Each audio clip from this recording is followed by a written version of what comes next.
Hello, this is Sheila Bender, and you are listening to In Conversation, discussions on writing and the writing life. Today we have with us Cami Ostman. She is a life coach, marriage and family therapist, and author of Second Wind, One Woman's Midlife Quest to Run 7 Marathons on 7 Continents. She holds a Bachelor's of Education in English and Theater from Western Washington University and a Master's of Science in Marriage and Family Therapy from Seattle Pacific University. She has a special interest in helping women live more authentically and freely. She is also a dog lover, a wine connoisseur, a runner, and a blogger. Her blogs can be found at 7marathons7continents.com, and those 7s are numerals, 7 numeral marathons, 7 numeral continents.com, and psychologytoday.com in their blog. Cami has appeared in O, Adventures Northwest, Fitness Magazine, the Mudgee Guardian from Australia, and La Prensa from Chile. She lives in Bellingham, Washington. I'd like to begin, Cami, first of all, by welcoming you to the show. So I'm really glad that you could be with us today. Yeah, thank you. Thank you. It's a privilege. And then I would like to say that I was very intrigued with what your publisher, Seal Press, has written about themselves as a publisher. They believe that a book can change a woman's life, and they are devoted to publishing titles that inform, reveal, engage, delight, and support women of all ages and backgrounds. And the 2 books we're going to be discussing today certainly have that intent. One of them is about making that change in midlife to becoming a runner, and another one is an anthology of essays that you co-edited about women leaving fundamentalist backgrounds and what is beyond belief. So what I'd like to know is, what was it like to write about occasions that changed your life and other people's lives? Oh, well, for me, because I've been working as a therapist for the last 20 years, changing lives or participating in women changing their lives is one of the themes of my life. So it was really exciting for me to be able to write the memoir, Second Wind, and to really document my own process of transformation, grueling step by step as I ran the 7 marathons on 7 continents. And then, of course, with Beyond Belief, that was especially exciting, I think, because it helped me really develop my coaching skills in working with other writers as they're writing about their transformation, and really led me to understand that memoir itself is a transformative process, that when a person, woman or man, writes about their own life-changing experience, the creation of a character on the page, creating themselves as a character on the page, itself is transformative. It really gives someone a sense of control over their experience as they take what might have been a really chaotic time in their lives and bring it into some kind of order. So for me to participate in that process, both as a writer and as an editor, was really powerful and sacred. It sounds very exciting, and we're going to get around to talking about the way you teach memoir, and I'm sure what you just said about creating a character who gives you control over your life is a big part of that. But I would like to know if you have a favorite anecdote about anyone, a woman coming up to you after reading your book or hearing you read from it and talking about how it inspired them. I received a lot of emails and letters after Second Wind was published because it was featured in the January 2011 issue of Oprah's magazine, and so, which was lovely and wonderful, and I had some nice publicity from that and had occasion to hear from a lot of women around the country. And I made a promise to myself when I put the book out. I'm one of those people who had wanted to write a book and publish a book my whole life. And so I felt like it was a gift, a beautiful gift to be able to have this book out in the world, and an even bigger gift to have the kind of publicity that it had. So I promised myself that I would respond to every email, letter, or Facebook message that I got, even if I had to stay up all night to do it. And so I did that and had the chance to actually meet some of the women who read my book throughout the years. And some of the most precious moments were when people I knew in Bellingham came up to me and said, after reading your book, I bought a pair of walking shoes. But probably the coolest experience happened to me in Tacoma. I was at a concert with some friends, and they had invited another friend along. And so this mutual friend of ours was introducing us, And as she was introducing us, she said, "Oh, Cami's run a marathon in every continent." And this woman said, "You know, I read a book about a woman who ran a marathon on every continent, and it completely changed my life. It came to me at a time when I had just been in a car accident, and I was just starting to run again. And after reading her book, I cried my way through the book, and I said, I'm going to put on my shoes, and I'm going to get out there again." And I said, "Well, tell me about the book." And she started to describe my book. And I said, "I'm the author of that book." And she burst into tears and threw her arms around me. It was just such a special moment that we ran into each other. Yes. Yeah. So what compelled you to take on first the project of running all those marathons on all those continents, and then secondly, to figure out that you wanted to write the memoir about that? Well, the running part was because I was in the middle of a crisis. I was going through a divorce. I reconnected with an old friend, and he was a runner, and he said to me, maybe you should train for a marathon. I was in a lot of pain. And I said, I cannot imagine why I would want to do that, why I would want to add pain to my life. And he said, well, when I was going through my divorce, I felt like I really just needed to externalize the pain. I needed to get it out of my body. And I thought, well, maybe I could do that. And so I had been running along the way, but I picked it up again. And at some point he said, why don't you come to Prague with me and run a marathon? And I decided I would take on the challenge. So I started training for it. And while we were there, he sort of joked with me, well, you've run a marathon in Europe and you live in North America. Why don't you just run one on every continent? It was totally a joke. Since I was a writer, and is it Henry James' quote that a writer is one on whom nothing is lost? And so I started thinking, like a writer, I could run one on every continent, and I could write about that, and maybe that would be a great hook for a book. And so I opened up a blog when I got back, and I started writing about it. And so they kind of coincided with me together. And after I'd written the third chapter, I got a contract. I wrote a proposal, and I got a contract to write the book. Ah, so you were already a writer. I was a writer, but I was a journaler. I started my blog in the middle of that. I wrote my first poem when I was about 8 years old, and I first saw the Pacific Ocean, and it overwhelmed me, and just had the sense that I needed to respond to that overwhelm in some way. And I had always been a writer, but I hadn't published. I see. So it was quite a huge project, a life project and a writing project and a blog project. Yep. I think that you have a copy of the book and that you could read to us from an excerpt. Right. I had joked with you that I wasn't even sure I had, because I always give these copies away that I wasn't even sure I had a copy. But you found one I for would us. love to read. Sure. Thank you. You want me to read now? Absolutely. So I'm going to read from my second chapter called The Mudgee Nudge. And this is about 5 years before this takes place. I'd gone through my divorce. I was now remarried to this friend of mine who was a marathon runner, and though we traveled together to Australia to run this race, I was going to be my first race running by myself. There are things we can know about ourselves only when we are utterly, totally, completely alone. Not alone just until the phone rings or until we flick on the television, but alone long enough to see ourselves clearly and to follow our internal dialogues down all of their various paths and rabbit holes. I was fond of telling clients who worried they would get lazy and stop growing that the process is more committed to you than you are to it. By this I meant that we will grow whether we set our minds to it or not, even if we hide from self-examination through various avoidance behaviors, overwork, serial relationships, TV. Life has a way of offering opportunities for growth. Sometimes they even sneak up on us, as I was about to experience. Once I decided to run the Mudgee Marathon alone, without my husband by my side, it only made sense for me to do most of my training on my own as well. I needed to practice depending on myself. I had a little less than 3 months, from late June to early September, to transform myself into a marathoner. And since the Mudgee race was going to have only a few participants, it was critical that I get ready, body and mind, for long stretches of solitude.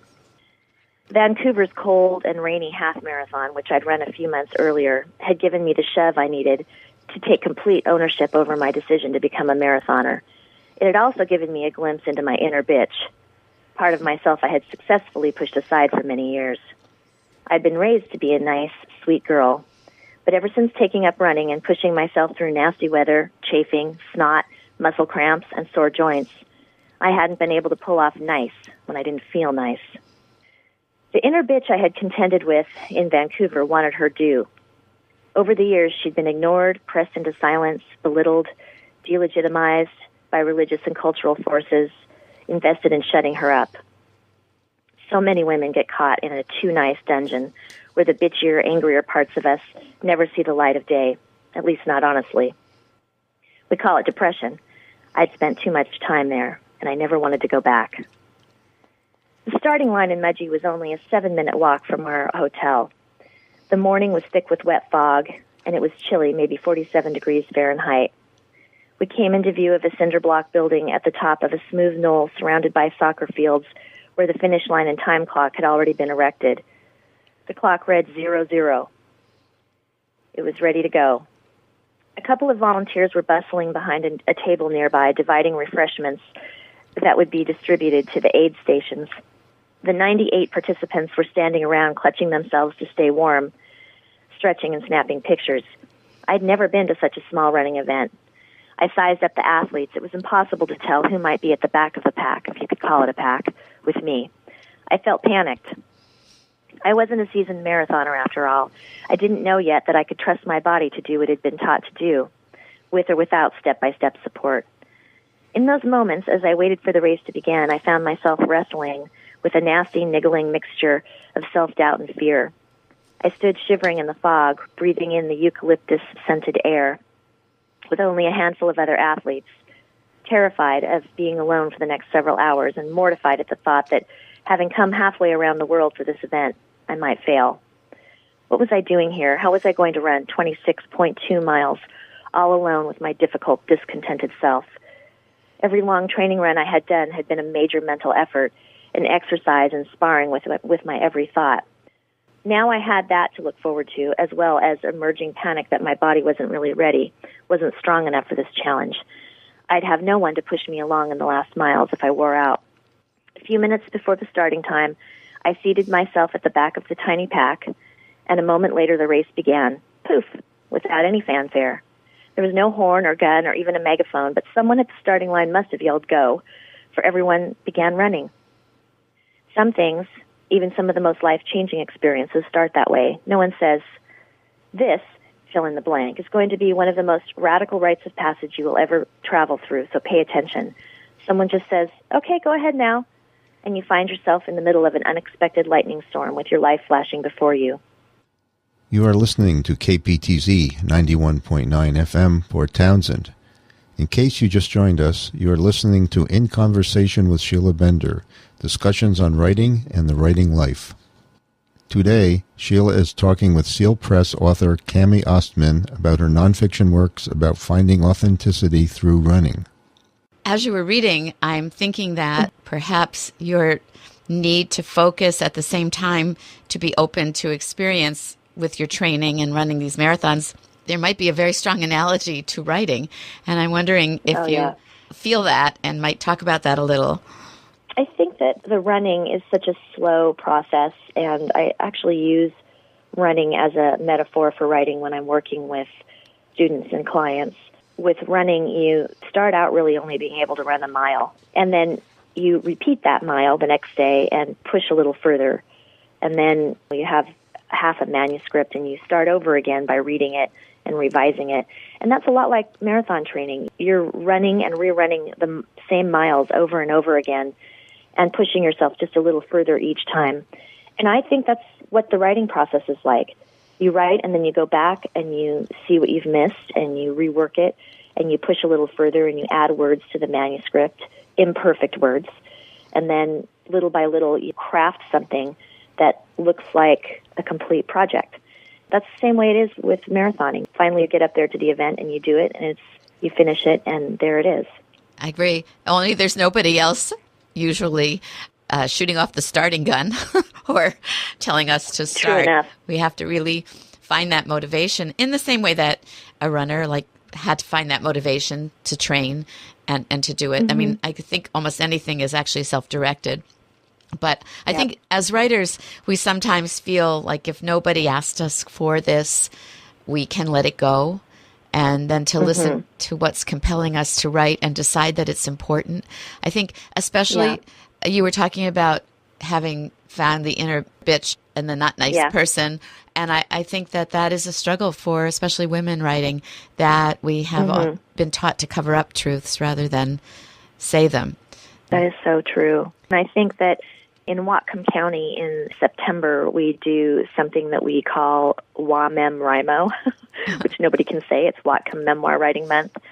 And one of the questions, we have a meeting at the beginning for all of the people who want to participate. And one of the questions that often comes up is, what can I say? Granted, most of these writers are women.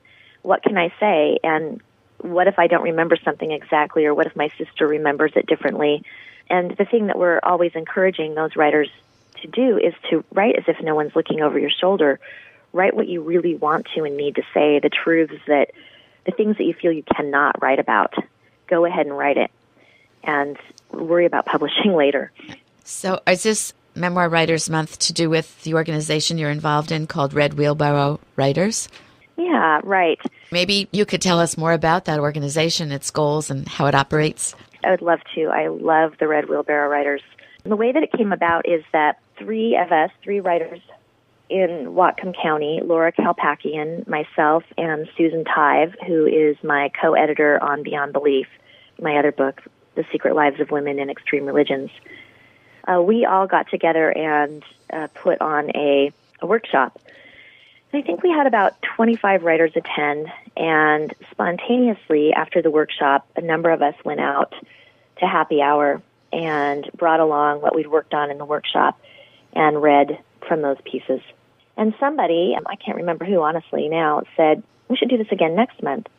And so we scheduled a place to have happy hour next month, and very organically this group emerged, and three of us took on the task of organizing it. But really, the community emerged because there were so many writers invested in it. And so little by little, we added projects. Somebody would say, hey, we should do a one-day retreat. We have a writer in the group named Sean Dwyer, and he said we should do a writing retreat for one day. And so the three of us, Susan and Laura and I, got behind that project and put it out to the community, and a whole bunch of writers showed up. Then NaNoWriMo came around. That's National Novel Writing Month in November, and I had the bright idea that we would do a round-robin novel where we could get enough writers for one day. Everybody could take on one day of the month, and we would write a novel together, which we've done now for about 5 years in a row. And as you can imagine, that is hilarious because it's like a game of telephone and so much fun. And then we get together at the end of the month and read and laugh hard. Can you tell me how that works? Does somebody write on the first day of the month and share that with the person who's going to write on the second day of the month? Yes, and I would just totally recommend that every writing community try this because it's so fun. On our webpage, we just do it as one continuous page. We set up a schedule, and Laura Kalpakian, who is an award-winning novelist, she always writes the first chapter for us. And then we have people sign up for every day of the month. So maybe I would write chapter 2 and you would write chapter 3 and et cetera down the line. We do it all through the month. And then, of course, there's comment. You can write comments at the end of the page. And so people start to comment on it. And it's so funny. One year we did a horror book. Last year we did a book we called Juicy Fruit Don't Grow on Trees. And it took place in a bookstore where all of the books actually spoke at night. They would come alive at night. You can read it. It's on the redwheelbarrowwriters.com on our NaNoWriMo page. And it just is so much fun. It really just basically takes someone to organize it. You have to have a deadline for each writer, like by 9 o'clock at night. If it's your day, you have to get that in. And that person nags the person that's writing the next day and then posts each day's chapter. It's a lot of fun. It does sound like fun. I assume that every writer in the project is reading the whole thing. So as it goes on and there's more to read before you add to it, you're not behind. So, and we only have a couple of rules. I mean, one of the rules is that you have to say yes. You can't go back and say, oh, no, it really wasn't an ex-husband. It was a yada, yada. And you can never say, I woke up and it was a dream. So you have to go with what the writer wrote. So those are good. the rules. And how about killing off characters? Well, we've asked people not to kill off major characters, but last year we actually had someone burn the bookstore down late in the and I have to tell you, it was hilarious. Some of us were at a dinner together when we read the chapter, and it was like a good friend had died, and we were all up in arms. And the women who wrote the next day had to figure out what to do with that, and so it turned out to be a really fun, although we were all horrified at the beginning, it turned out to be a really fun challenge. So yeah, you're not supposed to kill off major characters. Yeah, interesting. So I think that you teach through this organization or in some way associated with that. And can you tell us about the way you teach memoir writing? Sure. Over the years, I've coached several of the writers in our community and helped edit a number of the books that members of our community have self-published or have pitched to publishers. What I've realized is that you don't become a writer by yourself. Although it's a lonely process, it works better in community. And what I can tell you is that the Red Wheelbarrow Writers, they are producers. I mean, these are working writers. They are working on their books. They are completing their books. They're keeping up regular blogs. They're publishing on Huffington Post. They're putting their work out to get published in anthologies, literary magazines. And the reason I believe that they are producing so much is because they have deep accountability with one another and solid support. We have groups on Facebook that meet together on Tuesday morning at 5 o'clock, so they check in with each other that they're all up and writing. We have people who get together at coffee shops and write together and then read their work, and critique groups that come out of this. So what I've done is I've crafted a program called Memory into Memoir. I've crafted this in collaboration with Laura Kalpakian, who has taught for many years a class called Memory into Memoir.